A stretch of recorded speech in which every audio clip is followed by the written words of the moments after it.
Can you guys believe what day it is today? This day. Now, this is very rambly, long-winded, but you know me, that's just me being me. So please feel free to hear me out, hear the rambles, all the things and stuff. You can grab a snack. Anyway, let's begin. I did it, and so many times I thought I wouldn't be able to. Social anxiety and depression, school stress, senioritis. So many times I told myself, half joking yet half serious, that it was time to just drop out. But yet here I am, all in cap and gown, well, almost, all done with school. Alright, and so here it is, a graduate's journal entry. First to start, I'll just say, wow, I did it. I did it. I did it. I'm so grateful for you guys. A big shout out and thank you to you guys. My parents have been my cheerleaders. My brother Dakota has been my counselor, therapist, person, friend. My family members have been so supportive. My friends and loved ones have been so amazing. The staff I was able to work with has been a blessing. So thank you. Thank you for being in my life and thank you for being there for me. I adore each of you and can't say enough how much I appreciate your friendship and support and love and kindness and encouragement. Without it, I wouldn't have had the day of December 15th, 2022 as the day it was. I worked hard both academically and financially and am graduating debt-free. I was no A+ student. I barely passed those math classes, totally not kid-friendly math content, by the way. But I always did my best work and I usually got A and B grades. I learned that all I can do is my best and that's enough. I don't have to be perfect and I have the right to not be perfect. Through my dad's job, I received scholarship which allowed me to save my money for my future, even outside of school as well. Tuition at BYU Idaho is at a lower cost compared to other schools, many schools, which helped me to save more. My parents let me live at home without having to pay rent, which was another big help. I'm grateful that my finances aren't as stressful as they could have been. So, I graduated, but it didn't happen the way I had planned, and as a planner, it does bother me a bit. I decided to graduate and walk before student teaching, and student teaching isn't something that I'm choosing to go forth with anymore. After a lot of thought and prayer, I know I am not to go forward into student teaching, thus no teaching certificate. I'm graduating with a different major. I changed from elementary education to professional studies. I technically have a double minor in elementary education as well as English education.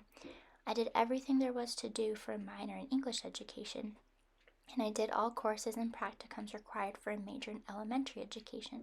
Aside from student teaching, thus my major became professional studies as of my last semester this fall of 2022. September was a big month for me with a lot of changes in my personal life, school life, and career path. I can't see myself as a full-time classroom teacher anymore. I haven't been able to imagine it these past several months now. I feel that it's not a wise fit with my anxiety and fatigue. I don't know if I have chronic fatigue, and I know that a teacher is tired just about 24/7 anyway, but I don't know how I can handle the burnout a teacher receives year after year. Any teacher is exhausted at the end of the school week, let alone the school day. But being as introverted as I am and having the social anxiety I have, I feel like I would very much be among the group of teachers who quit after their first year. Probably, odds are. I love to work with kids and I will still do so. As of December 1st when I got the job, I have a job lined up starting in the new year. I'll work with a sweet kindergartner student as his para-ed. I am going to try to find another job as well, hoping for something online, something else in education in addition to go along with my para-ed job. I don't know much about my future other than this particular plan, getting this para-ed job. It's uncomfortable and kind of scary, but yet I feel free and the not knowing of everything. Reevaluating my career choice hasn't been fun or easy, but it's necessary and I can't do something that will result in more stress. I don't regret my schooling. I have learned a lot from it. And I learned that dreams change and that's perfectly okay. I'm a dreamer and a perfectionist, and I have found that the two are in constant war. But I'm learning that dreams aren't perfect and neither am I, and both myself and my dreams are allowed to change. I'm allowed to let them, both my dreams and especially myself. This year was a year of questioning. I questioned my choice in major so many times that you can't count that high. I've always wanted to teach and inspire and help grow young minds, but I'm going about that differently. I'm going to use my degree. I'm going to enjoy a life in education and in English. I'm going to teach people, and I'm going to write more books. I'm going to inspire lives through who I am as a person, as Emily K. McAllister. I'm going to inspire lives through my words in real life and in my books as author M.K. McAllister. They say that life during college is a time to really find yourself.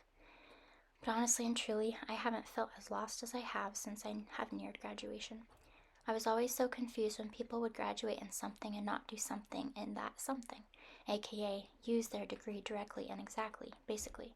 So I was confused, that is, up until I realized that I am now one of those people, technically. I went into college with the planned outcome that I was going to be a teacher, a traditional classroom one, till I was old and gray, but now things are a question mark, a big one. When you graduate from college, isn't that when you kind of have the answers? You have some idea of what you are doing and some idea of who you are, right? Well, here I am, braver and a bit more confident, yet scared. Scared of tomorrow, scared of the future. It's a mixture of excitement and nervousness for what is to come. But I believe in a bright hope. There is a new sun waiting for me, and it's pretty beautiful. I look back on the people I met in class and at church and through friends. I've met some really beautiful and amazing humans here at BYUI. But the biggest thank you to Breezy, Emily Ann, Michaela, Xana, and Chuchi. I love you guys. Thanks for being you. Living at home while attending college was a unique but good experience, though one which really affected my social life. I'm a socially anxious person, and I'm probably the most introverted introvert there ever was or could possibly be, but I can somehow make friends. Somehow. And I'm glad, so glad and grateful that I became friends with you guys. I met other beautiful and amazing people here at school, but you five really stand out and are my best college friends, so thank you. Thank you for the laughs and the talks, the long and deep talks, as well as the light and hilarious ones. You guys will never know how much you impacted my life for good. I look back and I see flashbacks of good times amongst the hard days. My first practicum at an elementary school, my mentor teacher was of a serious personality. She laughed and she had fun, but she was very direct in her style. I'm glad that she was my first mentor teacher and I liked her. I just didn't like that I didn't get much time to teach. She ran her classroom and it was very much just that, her classroom. On my last day of practicum in her class that semester, she cried. Not because it was my last day. I'm not offended. I hate when other people cry. But because she was having a hard day, and she was sad that her students weren't kind to her. The other day, I saw a vulnerable and very honest teacher in a sweet experience. I saw that the kids were sorry because they made their teacher, someone who loved them and cared about them, very sad. I needed to see that. It was somehow inspiring to see in a blue mood kind of way. Then later on another day, I went back to the same school to visit, and the class swarmed me with hugs. I almost cried and I almost fell over. It was a really great group of kids. I'll always treasure those pictures we took the day that I went back there to see them. My middle school English practicum. My mentor teacher was very experienced in the field of education, and I learned so much from her in just a short period of time. I really appreciated her humor and friendship. She was fun to talk to, and there was a lot of laughter every single day. She had the funniest sense of humor, and she understood mine. She was serious and stern with her students, yet there was a class culture where she knew her students well and she could laugh along with them. This practicum was out of my comfort zone, not because of the content necessarily, I adore English, but because of the age group. 8th grade kids are not elementary kids. My mentor teacher helped me to grow my confidence. I was such a beginner and I was pretty shy at first, but I left more confident than when I went in. She was a teacher who taught me to teach with confidence and just simply be myself. My second elementary practicum. My mentor teacher was a first-year teacher. I didn't know until she told me and my co-teaching partner, Emily Ann, later in the semester she was that great as a teacher. Real, raw, serious about her job, and passionate in her goals. I later asked her if she wanted to be present at my portfolio presentation this past July. She really talked me up to my chair during the presentation, which was such an honor coming from her. Such a sweet person, and shout out to my co-teaching partner, Emily Ann. Hi. If it weren't for this practicum, we probably would never have met or had that much fun at practicum or have become the Emily friends we are. We're cute. My senior practicum, very negative experience, let me tell you. Awful staff and first grade team. The only positive thing that I learned is that I am a teacher for the kids. I'm not there for the staff. Rumors, gossip, and drama all semester long. My mentor teacher was so cold towards me and hardly a mentor at all. She put me down and didn't cheer me on. Teachers less mature than their own students. Peers more like mean girls in high school. I will never understand meanness, but I stayed strong, I stayed me, I stayed nice, I showed up. I almost to be honest. Dropped the class at the beginning of the semester. This was before the meanness and the awkwardness with the staff. But I came back after I missed a day, and I first told my professor and mentor teacher that I may need to drop the class strictly because of my health and anxiety. When I came back, the staff was so cold towards me. My mistake for nearly leaving that way, but it's on them to be mean like that. There is no excuse for meanness. While it was my worst semester and most negative school experience, I came out of it knowing that I will never be mean like that. My senior practicum retake. A giant step up from the previous course, let me tell you. My mentor teacher, one of the kindest, most genuine, inspiring people I've ever met, and one of the most beautiful people I've met in my whole life. If I passed senior practicum in the spring, I wouldn't have been able to retake it with her. We learned so much from each other. My professor warned us that a mentor teacher is not your friend, they're your mentor, so be professional, keep things professional and light. But I would call her a friend. We had lots of laughs and lots of good talks. I converted her to the Costco Chick-fil-A knockoff nuggets. She's a big book nerd, and I am happy to report that she approves, even loves, my 2 books. I gave her copies of each. I'm so glad that I agreed to retake this class with my professor. The outcome was so positive. When I originally thought it would be an awful thing to retake, I was able to end school strong and on such a high note. Thanks to my mentor teacher. Thank you, Christy Wood. P.S. My adorable friend, Christy White. I recommended her go to your store simply because you guys have the same name. Haha. Then she told me that she already had, simply because you guys have the same name. Haha. See why me and her get along so well? Haha. Anyway, I adored this semester mainly and mostly because of Mrs. Wood. I cried not one tear but several, saying goodbye to those kids and her that day. My last day. It was the best school experience. Shout out to the students that I worked with during the senior practicum class. Oh my goodness, they were so amazing. It was the most amazing group of kids that I worked with, and I've worked with well over 100. I've worked with grades 1, 2, 3, and 8, and this group was just such a sweet group. The students were kind and polite and chill and just hilarious, not to mention so sweet. Miss Hayden, who would come up to me randomly to give me a hug and say a dramatic, "I love you." She is such a sweetheart with such a big smile. Miss Nathan, talking to me animatedly when he was supposed to do his work. He's such a funny kid, and he even called me his best friend. I'll miss the kids who would just randomly come up to me and tell me a story. Always way too long, always all over the place. Caitlin's were usually melancholy stories, and she would say it so matter of fact. All of the students loved to be helpful and help around the classroom and help me with things if I missed something in the routine, politely interjecting and explaining in the most cute way. I've gotten so many hugs this semester. Probably half of the hugs I've ever gotten throughout my life came from this semester alone. I love those kids. Cannot believe that I'm at this point in here right now. Can't believe today is the day. It's 12 noon right now, and in 1 hour, the ceremony begins.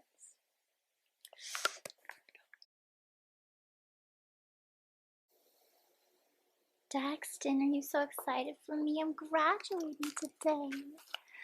Oh, and you've been such a good support. I'm gonna get my cap and gown all dirty. You so excited? Oh, I'm probably gonna throw up. I left you guys hanging. I left you at a cliffhanger, so just continuing on. I love those kids, and I can never forget any of them. Not one. I still pray for them all the time. Now, my Professor Bropa. His real name, Professor Brother Benjamin Pacini. But someone started calling him Bropa forever ago, and it quickly became his actual name, his new name. Bropa can be serious, and he can be crazy hilarious. He's serious about his teaching and his students' experience and responsibilities. Yet, he is jovial, and he laughs and talks and jokes a lot. Maybe too much sometimes. I had his class once before, but it was during COVID and it was an online experience. Then I took his senior practicum this year, technically twice, passing the coursework the first time. Then I retook the practicum portion alongside being his TA this semester, fall 2022. And so, I was very open with him where I was at in school and in life. One day he called me a, quote, runner. I run when things get hard, it's true. A runner in the emotional sense of the word. He was worried that I was running away from student teaching when I told him that I wasn't interested anymore. Then I told him that I'm also a runner in real life. And to be continued. Sorry.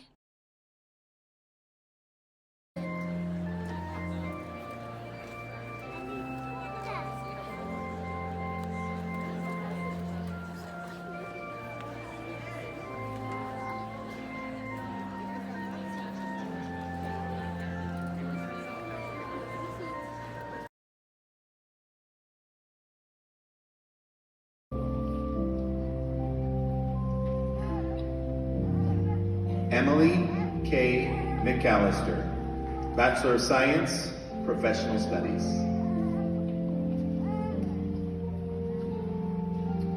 Jackie Standing, Bachelor's of Science in Professional Studies.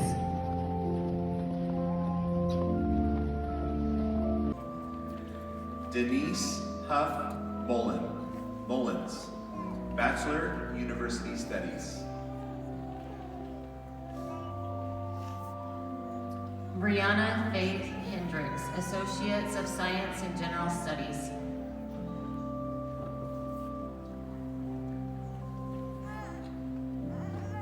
Emily K. McAllister, Bachelor of Science, Professional Studies.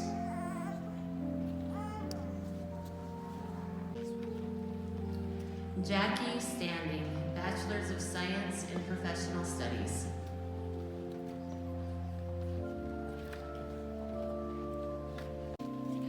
Cammie Walker, Bachelor's of... Now, where was I? I wasn't interested in teaching anymore, right? Yeah. Then I told him that I also run in real life. I told him that I got exercise-induced asthma after my coach had me spontaneously run a sprint race at a track meet when I ran in high school. I do distance. I wasn't prepared to run that fast. And so, it resulted in an asthma attack that I never had before. That's what student teaching would be like. I would most likely get worse. I know myself well enough. It's a sprint my health just can't handle.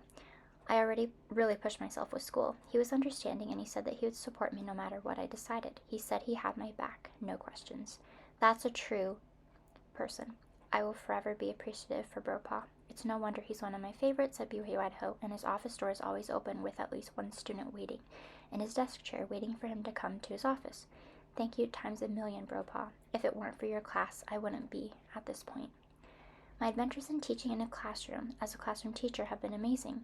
More than amazing. Stressful, but awesome. There were the poopy days in the classroom. While there were those days and times during my time in classrooms, there were way more good times. I've never gotten so many hugs as I have in the last year since I started to teach in schools.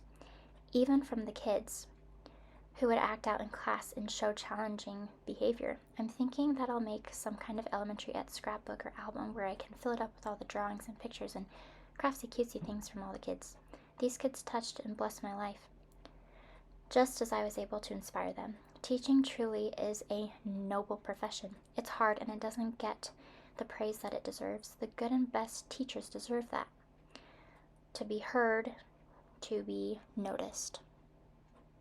I wonder what would have happened if I had decided to be a full-time certified traditional classroom teacher. Would students ever come back to see me? After I graduated from high school, I went back to see two of my favorite high school teachers who saved my life when I was first diagnosed with depression in my junior year. Teachers are some of the best people I've ever had the great privilege of being able to meet and know. Many of my college professors have been such a light to me as well. God bless them all. I may not be a traditional classroom teacher where I fully manage all classroom responsibilities, but I do hope to have my name be among the greats, and I'll try.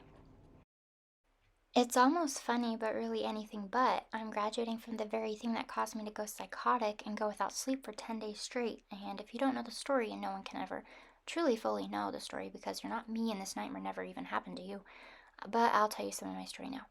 I had insomnia for most of my life, but it was nothing compared to when I went psychotic at one point due to lack of sleep. 10 days straight kind of lack of sleep. Due to anxiety and being away from home for the first time, college, I didn't sleep for 10 days straight and I went psychotic because of it. It took months, several months, to recover from the psychosis completely. Many people can't remember the things that happened both in the physical world and in their minds when they were in that state of mind. I remember too many flashbacks of that time in my life. It was awful. Hell. The scariest thing that's ever happened to me, and I can think of a few other experiences that just can't even compare. This did happen like 5 years ago, but I still remember everything, and now here I am, no longer in a life of insomnia, and I'm graduated, me. It just seems crazy, really. I'm graduating from the very thing that made me go crazy, literally, and that's college. My family moved here, partly so that I can go to school while being at home. This greatly helped me with my anxiety and with my performance in school. I am forever in debt to my parents for their kindness in supporting me. I don't know where I'd be if the story weren't this way, weren't this story. What if I didn't have parents that helped me cope with these psychosis during that time? What if I didn't have parents that helped me through school in this way? I don't know where I'd be right now, in this very moment, like right now, like today. But instead of a worst case scenario, I found myself graduated and on to what's next. That was a really personal part of my life I just shared, something that not a lot of people know. But you guys have access to my story, I guess. And I have to say, psychosis has a terrible, terrible view to it. And they hear the word psychotic, everyone does, I feel like, and they think of violence and danger, but that's just not what it was like for me in my case. It was just a scary time, lots of fear in my mind. Sharing that story, that part of my life, a really dark part, see, I'm a pretty open person, and I think that telling stories helps both the speaker and the writer as well as the one on the other end, the one that hears, the one that reads. That's why I love to write and why I love to talk. I have dreamed about this day for years, since like what, the first grade? Huh? Graduating today is one big step to where I can make my dreams come true finally.